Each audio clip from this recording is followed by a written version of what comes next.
আমার প্রিয় বন্ধুরা, আজ আমরা পরম পুরুষ শ্রীরামকৃষ্ণের মুখনিঃসৃত অমৃত বাণী ও কথা পাঠ করব।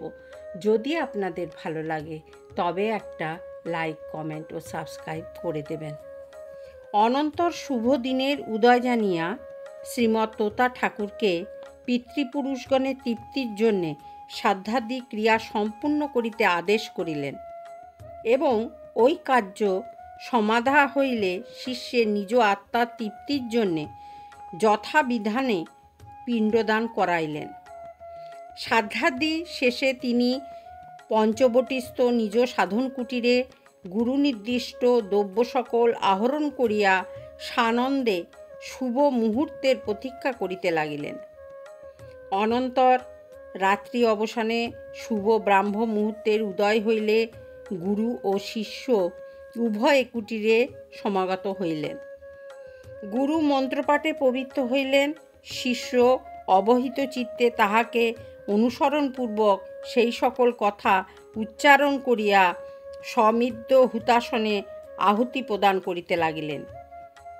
বহু আহুতি প্রদত্ত হইবার পর সপ্তলোক লাভের প্রত্যাশা আমি এইক্ষণ হইতে ত্যাগ করিলাম এবং জগতের সর্বভূতকে অভয় প্রদান করিতেছি বলিয়া হোম পরিসমাপ্ত হইল।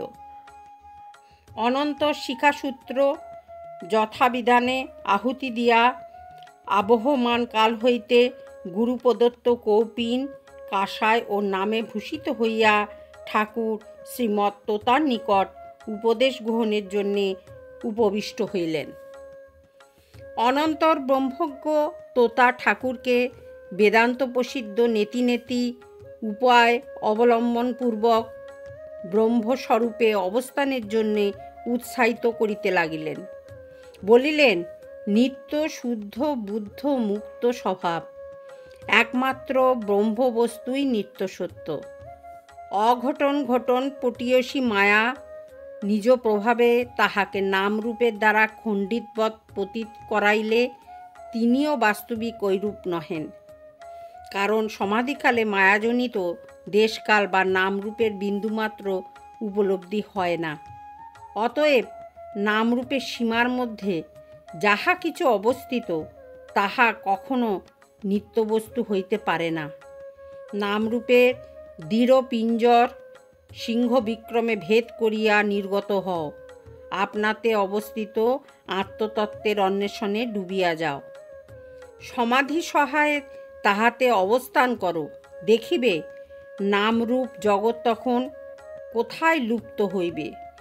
ক্ষুদ্র আমি জ্ঞান বিরাটে লীন হইবে এবং অখণ্ড সচ্চিদানন্দকে নিজ স্বরূপ বলিয়া সাক্ষাৎ প্রত্যক্ষ করিবে।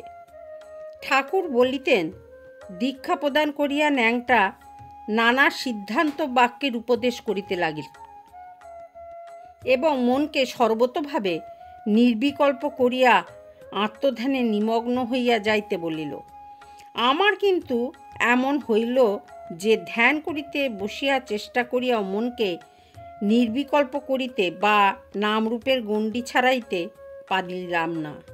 অন্য সকল বিষয় হইতে মন সহজেই গুটাইয়া আসিতে লাগিল, কিন্তু ওই রূপে গুটাইবা মাত্র তাহাতে শ্রী শ্রী জগদম্বা চিরপরিচিত চিৎঘন উজ্জ্বল মূর্তি জ্বলন্তভাবে প্রকাশ হইয়া সর্বপ্রকার নামরূপ ত্যাগের কথা একেবারে ভুলাইয়া দিতে লাগিল।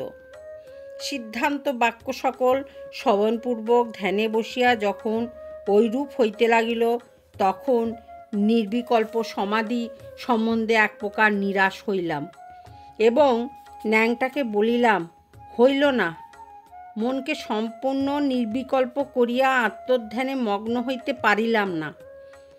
ন্যাংটা তখন ভীষণ উত্তেজিত হইয়া তীব্র তিরস্কার করিয়া বলিল, কিউ নেই হোগা, কি হইবে না, এত বড় কথা বলিয়া কুটিরের মধ্যে ইতস্তত নিরীক্ষণ করিয়া ভগ্ন কাঁচখণ্ড দেখিতে পাইয়া উহা গ্রহণ করিল এবং সূচির ন্যায় উহার তীক্ষ্ণ অগ্রভাগ ভূমধ্যে সজোরে বিদ্ধ করিয়া বলিল, এই বিন্দুতে মন গুটাইয়া আনো। তখন পুনরায় দৃঢ় সংকল্প করিয়া ধ্যানে বসিলাম এবং জগদম্বা শ্রী মূর্তি পূর্বের ন্যায় মনে উদিত হইবা মাত্র জ্ঞানকে অসি কল্পনা করিয়া উহা দ্বারা ওই মূর্তিকে মনে মনে দ্বিখণ্ড করিয়া ফেলিলাম। তখন আর মনে কোনো রূপ বিকল্প রহিল না। একেবারে হু হু করিয়া উহা সমগ্র নামরূপ রাজ্যের ওপরে উঠিয়া গেল এবং সমাধি নিমগ্ন হইলাম। ঠাকুর পূর্বোক্ত প্রকারে সমাধিস্থ হইলে শ্রীমৎ তোতা অনেকক্ষণ তাহার নিকট উপবিষ্ট রহিলেন। পরে নিঃশব্দে কুটিরের বাহিরে আগমনপূর্বক তাহার অজ্ঞাতসারে পাছে কেউ কুটিরে প্রবেশপূর্বক ঠাকুরকে বিরক্ত করে এই জন্যে দ্বারে তালা লাগাইয়া দিলেন। অনন্তর কুটিরের অনতি দূরে পঞ্চবটী তলে নিজ আসনে উপবিষ্ট থাকিয়া দ্বার খুলিয়া দেবার জন্যে ঠাকুরের আহ্বান প্রতীক্ষা করিতে লাগিলেন। দিন যাইল, রাত্রি আসিল, দিনের পর দিন আসিয়া 3 দিন অতিবাহিত হইল। তথাপি ঠাকুর শ্রীমৎ তোতাকে দ্বার খুলিয়া দেবার জন্যে আহ্বান করিলেন না। তখন বিস্ময় কৌতূহলে তোতা আপনি আসন ত্যাগ করিয়া উঠিলেন এবং শিষ্যের অবস্থা জানিতে হইবে বলিয়া দ্বার খুলিয়া কুটিরে প্রবেশ করিলেন। দেখিলেন যেমন বসাইয়া গিয়াছিলেন ঠাকুর সেইভাবেই বসিয়া আছে। দেহে প্রাণের প্রকাশ মাত্র নাই, কিন্তু মুখ প্রশান্ত গম্ভীর জ্যোতির্পূর্ণ। বুঝিলেন বহির্জগৎ সম্বন্ধে এখনও সম্পূর্ণ মৃতকল্প। তাহার চিত্ত ব্রহ্মে লীন হইয়া অবস্থান করিতেছে। তোতা স্তম্ভিত হৃদয়ে ভাবিতে লাগিলেন, যাহা দেখিতেছি তাহা কি বাস্তবিক সত্য? 40 বৎসর ব্যাপী কঠোর সাধনা যাহা জীবনে উপলব্ধি করিতে সক্ষম হইয়াছি, তাহা কি এই মহাপুরুষ সত্য সত্যই এক দিবসে আয়ত্ত করিলেন? সন্দেহে বেগে তোতা পুনরায় পরীক্ষায় মনোনিবেশ করিলেন। তন্ন তন্ন করিয়া শিষ্যদেহে প্রকাশিত লক্ষণ সকল অনুধাবন করিতে লাগিলেন। হৃদয় স্পন্দিত হইতেছে কিনা, নাসিকা দ্বারা বিন্দুমাত্র বায়ু নির্গত হইতেছে কিনা বিশেষ করিয়া পরীক্ষা করিলেন। ধীর স্থির কাষ্ঠখণ্ডের ন্যায় অচলভাবে অবস্থিত শিষ্য শরীর বারংবার স্পর্শ করিলেন। কিছুমাত্র বিকার বা চেতনার উদয় হইল না। তখন আনন্দে অভিভূত হইয়া তোতা চিৎকার করিয়া বলিয়া উঠিলেন, এ ক্যা দেবী কা মায়া! সত্য সত্যই সমাধি, নির্বিকল্প সমাধি একদিনে হইয়াছে। দেবতার একই অদ্ভুত মায়া!